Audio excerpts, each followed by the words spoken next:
প্রিয় বন্ধুরা, আসসালামু আলাইকুম রহমতুল্লাহি ওয়া বারাকাতুহু। যারা সূরা মুলুক তেলাওয়াত পারেন, রাতের বেলায় তেলাওয়াত করে ঘুমানোর চেষ্টা করবেন। আর যদি তেলাওয়াত আপনি না পারেন, অবশ্যই সূরা মুলুক তেলাওয়াত শ্রবণ করে শুনে রেকর্ড শুনবেন অথবা ভিডিও শুনবেন, শুনে তারপরে ঘুমাবেন। কারণ সূরা মুলুক কবরের সঙ্গে হবে। সূরা মুলুক আপনার সাথে কবরে থাকবে যতক্ষণ পর্যন্ত আপনার জন্য জান্নাতের ফায়সালা না হবে, ততক্ষণ পর্যন্ত সূরা মুলুক আপনার কবরের সঙ্গে হয়ে যাবে।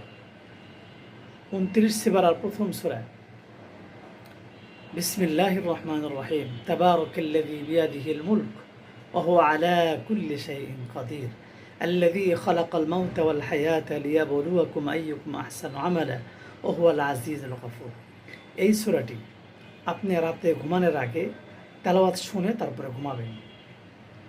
প্রিয় বন্ধুরা, তাহলে আল্লাহ রাব্বুল আলামিন এই সূরাকে আপনার কবরের সঙ্গী বানিয়ে দিবেন।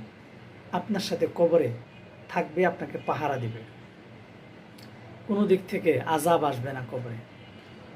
তাই আপনি 5 ওয়াক্ত নামাজ পড়বেন, অন্য অন্য আমল করবেন, আল্লাহ তাআলার বিধান মানবেন, বিশ্বনবী জনাবে মুহাম্মদ রাসূলুল্লাহ সাল্লাল্লাহু আলাইহি ওয়াসাল্লামের সব আদর্শগুলো জেনে জেনে আমল করবেন।